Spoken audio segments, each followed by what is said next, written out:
Hello, and welcome to Fulfillment Therapy. My name is Maddie, Kendra Nielsen's COO, and today you'll be listening to episode 277, How Do You Keep Going After Loss, Illness, and Heartbreak with Julie Barth. We hope you enjoy. Welcome back to Fulfillment Therapy. Today we have a special guest with us, Julie Barth. She's a mother of 6 and trauma survivor and the founder and CEO of the Colin James Barth Outreach, a nonprofit helping women-led households find security during crises. Inspired by her experiences as a caregiver to her daughter with primordial dwarfism and as a widow after her husband's battle with pancreatic cancer, Julie also overcame emotional and financial abuse in her second marriage. Her mission is to empower women facing hardship to seek support without stigma. So, really excited to have you on the show today, Julie. Hi, thanks for having me. I'm excited to be here. So, a lot of big things in your life and really has given you purpose, it sounds like, with everything that you're doing now. Can you tell us a little bit about your journey in your own words, just like a reader's digest for us to understand? Yeah, sure. So I grew up in Chicago and I moved to a small town in the northwest suburbs and I met my first husband, Colin, in third grade. So he was my first kiss in sixth grade. And there was just never a time when he wasn't in my life. We parted ways for a couple of years and met back up again after college. And immediately it was like I found something that I've been missing. And we instantly, within a couple months, were living together and our first son came along.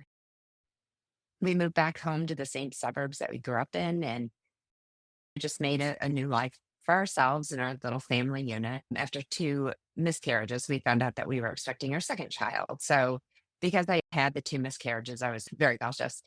And right out the gate, she just stopped growing. So, I would go to the first ultrasound and they'd say, "Oh, congratulations, you're 6 weeks pregnant." And then 10 weeks, "Congratulations, you're 6 weeks pregnant." And by the 12th week, I just had this sense something's not right. And so did the doctors because you couldn't brush it off as instrument error all the way along. So it was 37 months of just one thing after another. They first thought she had trisomy 18, which is a third 18th chromosome, meaning she was not viable. She might live a year.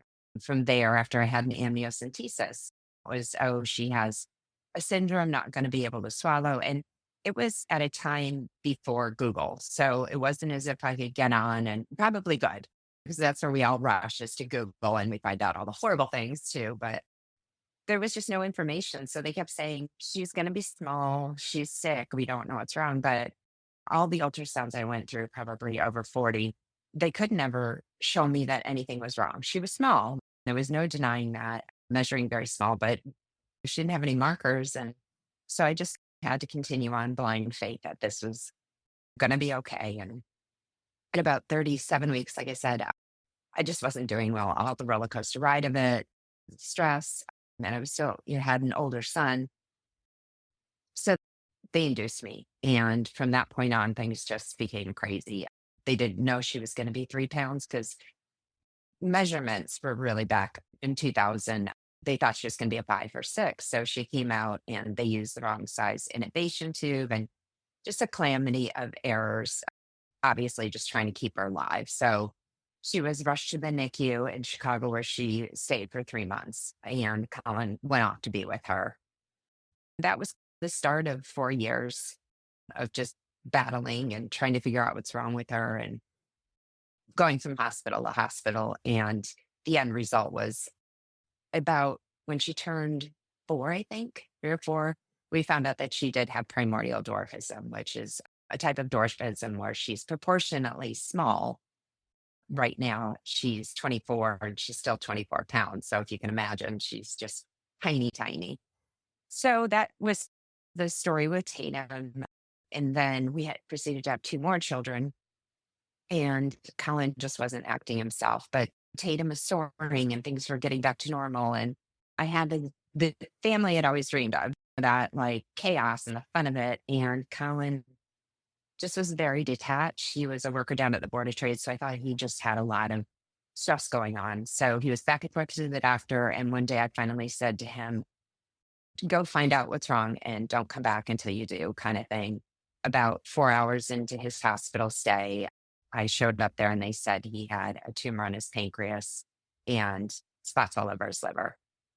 And at that point, about 2 days later, he was diagnosed with stage 4 pancreatic cancer. So, yeah, they said he has 2 weeks to live, take him home and let him say goodbye to his kids. He was 34 at the time. So it was a hard diagnosis. Cannot imagine. So 2 weeks to live, and on that a point he did come home. And can you walk us through what that looked like for you? Yeah. So I just wasn't having it. I think after coming off of Tatum and all the things they said would go wrong, that just never did. I've always approached things like maybe it's stubborn. I don't know what it is, but I always, okay, you believe what you believe, and I'm going to believe what I believe. We did have a lot of extra time. He lived 16 months, some of them good, some of them not so good. And then we lost him in 2009 after a really long battle. Wow. I'm sorry for your loss. He was 35 when he passed away. And then you had 3 kids at home? I had four at that point. Okay.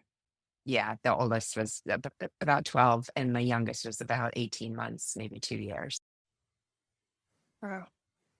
I have shared this story to listeners before, but my mom found out she was pregnant with her seventh when my dad passed away.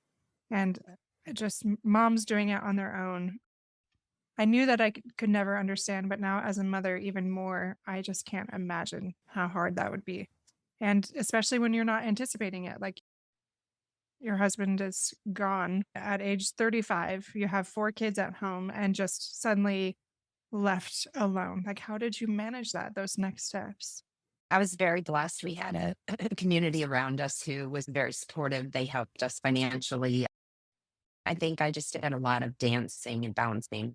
I think that you probably saw your mom. You just do. You've got children who are looking to you. So, as much as you probably would rather just go to bed, put the covers up over your head, you have these children that are looking to you to make things okay. You know that they've been through so much grief and that turmoil, and you're just trying to keep everything okay. So, I think it was many years of because I was caregiving him, he was in the home. So, I was trying to take care of him and Mm. also just have this normalcy for my children, whatever that looked like. So, I think you just become very good at acknowledging what you have to, but putting everything else on the back burner. You learn to prioritize, you learn to not take everything so seriously. I always say that when my children would get a C, I'd be like, "Ugh, who cares at this point? I've got so many other things to worry about." And I think that's how you get through it is like you recognize that there's only so much you can do and you just wing it and hope you get through it. And you hold your breath. So it was many years of doing that until I couldn't do it anymore and everything just crept up on me. Yeah. Are you talking about afterwards or during it even? No, I think definitely afterwards, years afterward. I Mm. think that when you're put in those fire drill situations, you just go into like autopilot. The brain just allows you to almost get that's why, like, you see these people who lost a limb and they're still walking around in shock, just getting to where they need to be. And I think I lived many years in that automatic shock of just, it's okay. It's okay. And I kept just roll bouncing with all of it, which served me really well to get through it. But at a certain point, it did me a disservice because I just never stopped to unpack anything, which I think is why I landed in my second relationship because I couldn't sit in the grief anymore. I just wanted not to be myself. I wanted to get out of that situation. I thought if I moved, if I left everyone behind, if I just shelved it, that I couldn't feel it. It's almost like if you put it into a tight package, then you feel as if it can't touch you. But unfortunately, it comes with you no matter where you are. And it just becomes this noise that you're trying so hard to ignore instead of just acknowledging it and working through it.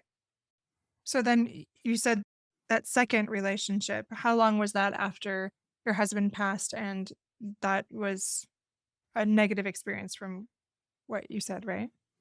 Yes, it was a decade of misery.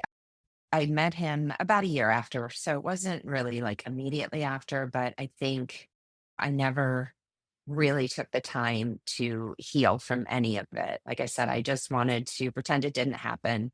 Mm. And when I met him, everyone else in my life could see that I was just bouncing through life and not really, I was so surface. I couldn't have a conversation. I just didn't want to talk about anything. People would see me, and it's like I brought out sadness in everyone just naturally. We'd go to the grocery store, and my son would say, "Mom, why do you make everyone cry?" And I almost got to a point where it felt like everyone wanted me to sit in my sadness, and I couldn't. So when everyone was telling me, "You really need to deal with this," I had someone else on the sidelines who was saying, "Oh, no, you don't have to deal with us. Let's just pick up and move, and you just don't have to be you anymore." And it seemed like a perfect solution. Yeah, you're right. Let's just leave town, leave everything behind, the memories, and I'm just going to start over. And found out many years later that you can't do that.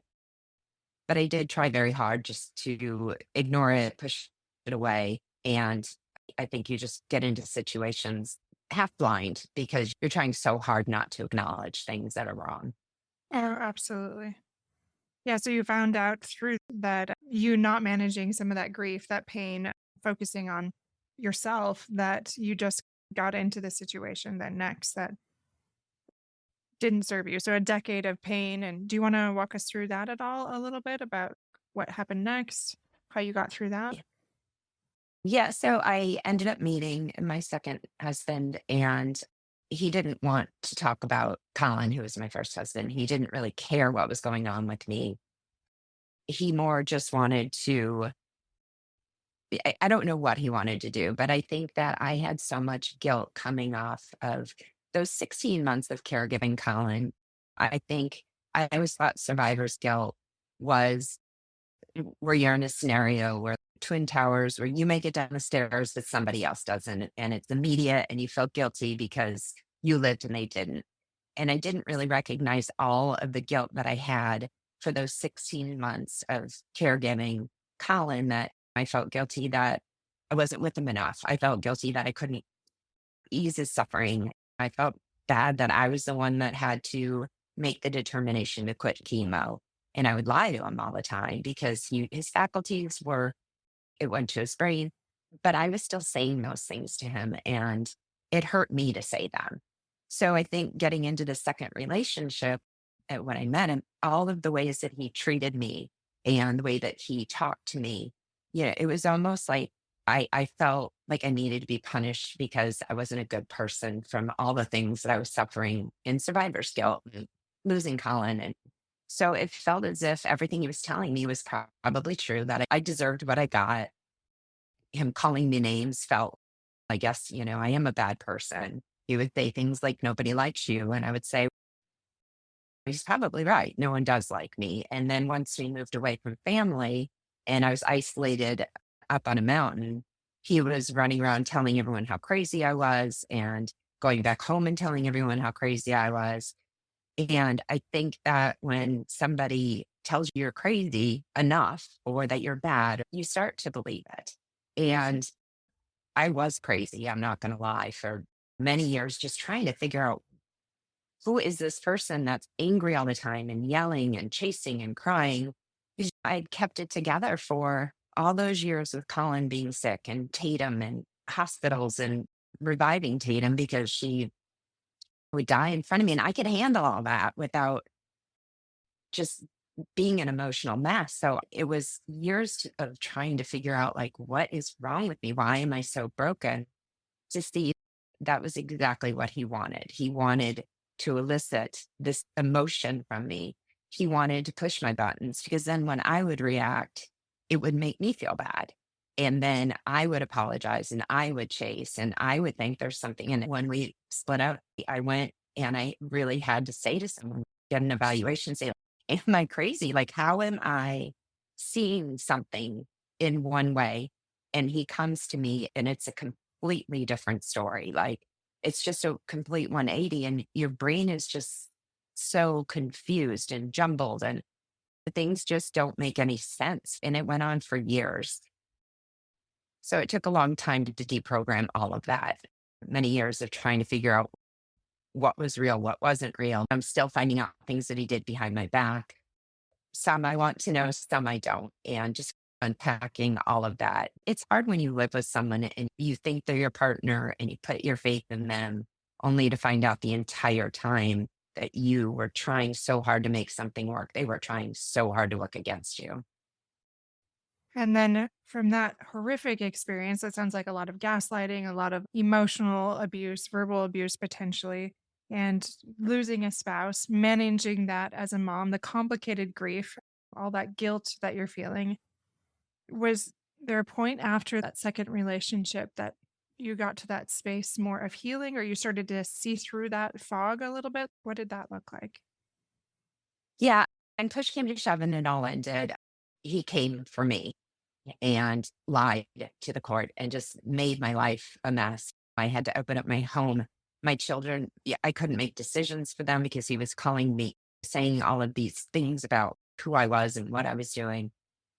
I think the turning point when I really said enough is when I recognized all of the things that he did to me, whether I deserved them or not, is up for debate.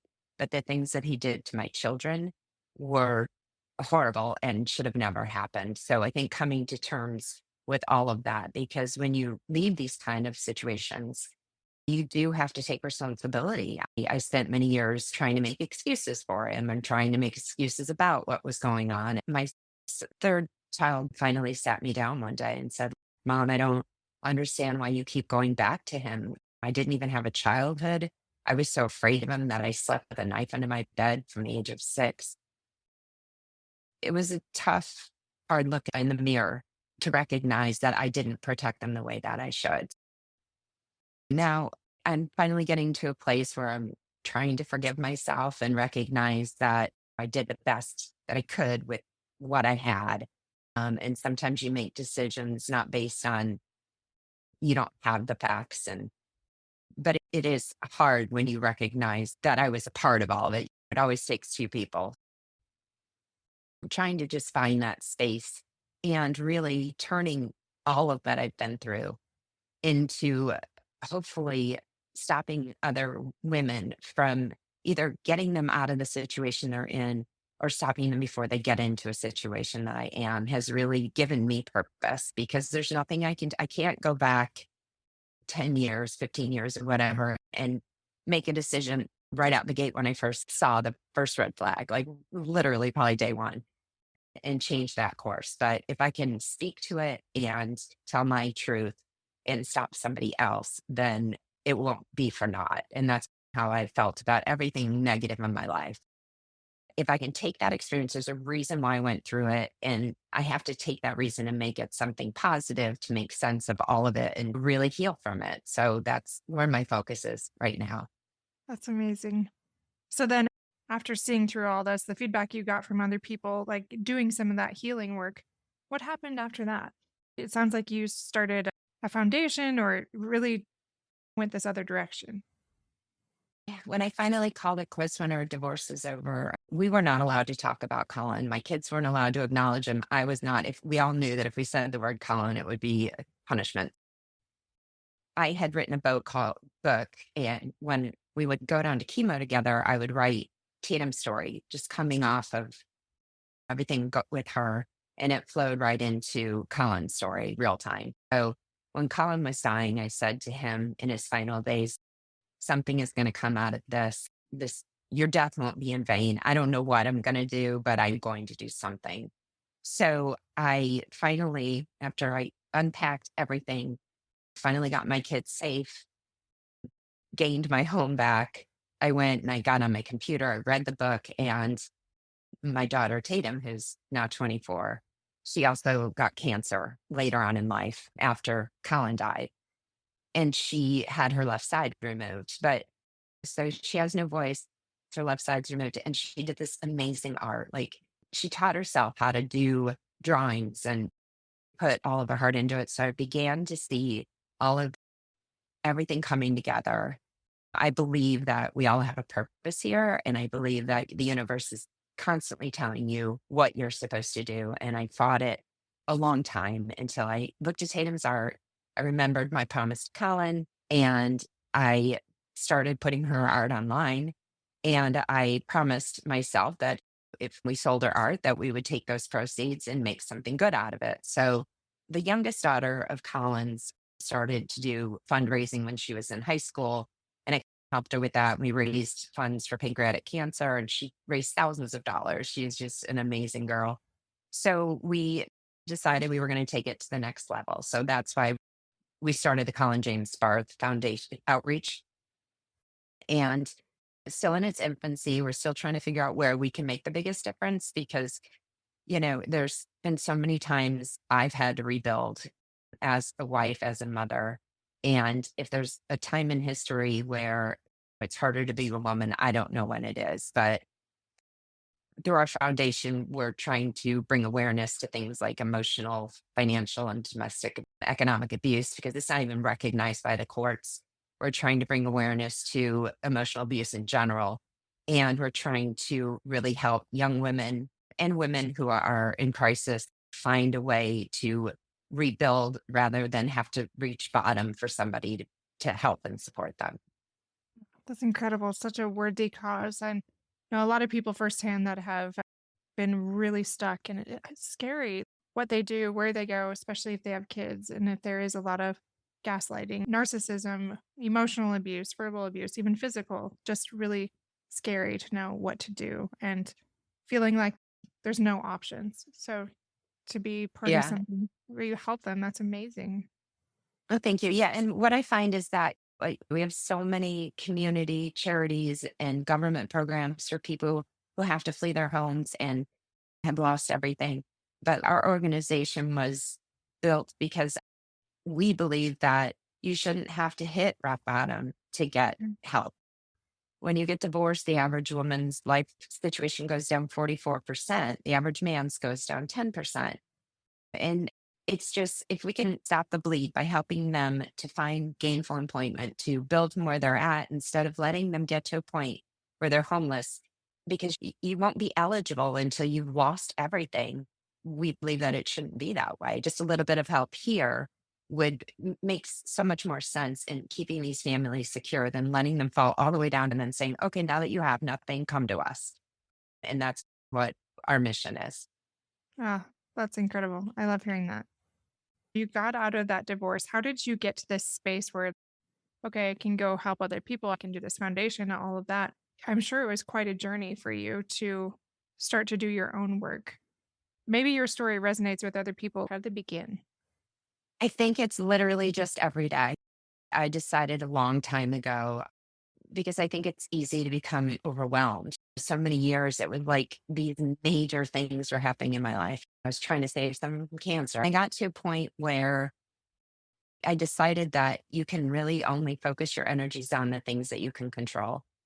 It's easy to get caught up in, oh my gosh, I'm going to lose everything, the panic that comes with that. But I just find that if I sit down and I say, okay, almost make a mental list. What can I do today?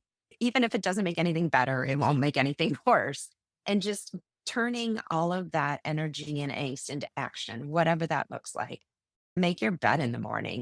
Just feel accomplished in one thing. Because if you have a goal and you get it done, I know everyone has that feeling like, first of all, you feel relief, it's done. Second of all, you're like, wow, that was not as hard as I thought it was. And I think it's a lot of recognizing that putting something off or not acknowledging it is so much harder. And you have to throw so much more energy into ignoring something than you do confronting it, acting on it, and getting past it. That's pretty profound because I don't think a lot of people would necessarily believe that. Can you say that again? That was so good. It takes so much more energy to not acknowledge something or to ignore it than it does to just confront it, figure it out, and get past it. As I mentioned before, it's almost like for a decade, I had like a band was following me around in the back, playing all this music. And I was doing all that I could not to hear it, distracting myself, moving around, just balancing so that I didn't have to hear all that noise. But today, now that I've confronted all my demons, that I've gotten out of the relationship, I've worked with my kids to heal with my relationships with them, work to really heal myself. It's like the band stopped. And my very worst day today is 100 times better than my very best day for a decade. So my only advice for people out there is if you're stuck in something because you're so afraid that you're going to lose it all, you might. I'm not going to lie. You really might lose it all. But I think what you will find when you get on the other side of it is everything that you lost was the one thing that was keeping you stuck and you didn't want anyway. But unfortunately, it takes getting to the other side to gain perspective on, oh my gosh, why didn't I do it sooner? Because you will. You'll get to the other side of it and think, why didn't I do it sooner? You'll find peace and everything will become so much more manageable when you can look at it from the other side of it. You just have to get there. And I love that's how when you talked about turning that energy into action. Yeah, we're all scared in different ways, but taking that little step, that little action step day by day, that's going to get you into a different situation. Because I'm just thinking about all the clients that I work with. Many of them are very fearful.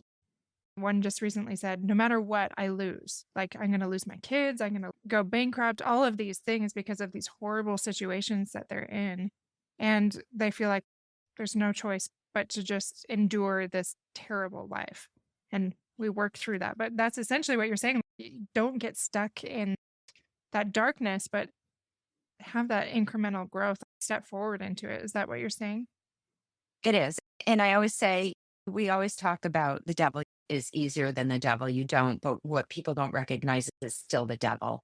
So if it's a bad situation, you are always going to be better getting out of it. Whatever that takes, whatever it looks like, you will always be better for getting out of it. If you've tried and you've tried and you recognize that you're on this cycle that never ends, the only way to break that cycle is to get out, period. Again, I don't like to squash anyone's relationships. I do know that two people can get counseling, two people, but it takes two people really wanting to. And if Mm. you have done all that you can't force somebody else. One of the hardest parts for me was, what if we break up and I find out that I was the problem? What if we break up and it was all my fault and he goes on to have a fantastic life? That was a big concern of mine because then I would have to be like, oh my gosh, I'm the broken one. But the problem is it doesn't matter whose fault it is. None of that stuff matters because if it's not working, it's just not working. And there's no blame, there's no fault. It just isn't working. And you have to find what is and leave all of that stuff behind. Yeah, absolutely. And great wisdom, great advice. And through all this, it sounds like you developed a lot of resilience. I can't imagine all of the different things you faced. It wasn't just one, but multiple avenues of a lot of stress, a lot of overwhelm, learning to get through that. Can you share a little bit about some of your biggest takeaways? I know that's hard because there's so many different avenues, but what you learned that could maybe help listeners if they're just feeling really stuck. I think the one biggest takeaway that I've learned about myself is that I need to stop worrying so much about what other people are going to think, about how other people feel about me, about my decisions, about what I do. I lived a lot of years either making decisions and then running away from people because I didn't want to hear their reaction and isolating myself. I think it takes a lot of courage to be authentic and to be yourself because I think we all have those parts of ourselves that we hide. We're either ashamed of or we're embarrassed of, but those are usually the core parts of what makes us. And when you put yourself out there and you say, I don't care how someone else feels about me, I am okay with me. I can look in the mirror and I'm good with me, then that fear that you're talking about disappears because it no longer matters. It doesn't matter what somebody thinks about you. If you make a decision, feel good about it. It doesn't matter. Nobody else has to live in your shoes but you. Try to always make the best decisions for yourself that you can live with and stop worrying about what everybody else is thinking or saying because it doesn't matter. And I think that throughout my life, I made a whole lot of mistakes and decisions based on what are people going to think about me? Are people going to like me? What are they going to say about me? And in the end, who cares? They can say what they want. If I'm good, then, it doesn't matter. So I think we all tend to feel that social pressure to do one thing or to act a certain way. And I think all of that really can just cloud what your insides are saying to you. They're saying to you for a reason. So try and block out the rest of it and have faith in yourself.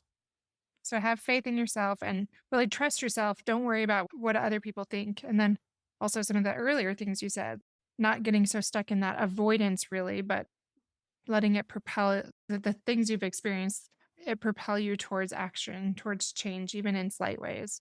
And it's not about blaming if something goes wrong with somebody, but it's about just like, hey, if this was really not working, especially if it's a situation like I'm all about therapy, but if it's something where they refuse to change or one person has no interest and it's just about pointing fingers and it's a terrible situation for everyone involved, then stepping forward and being willing to change that situation so that all people can thrive, like your children from your first marriage. Did you have any children in your second marriage? I did have 2 children from my second marriage. Okay. So, yeah, just for really everyone involved, taking a hard look at that. And that can be a really hard decision. So, you Yeah. said you're married for 10 years and then that relationship you ended up divorcing, right? Yeah. Yes. Mhm. Okay. Yeah. I have 6 children total, and I wake up every day feeling blessed. They're great human beings. They're happy. They're well adjusted. And I can say, when I was so stuck in the fog, it robbed me of my joy. And it also robbed me of being the mom that I should have. I love my children. They're the focus of everything.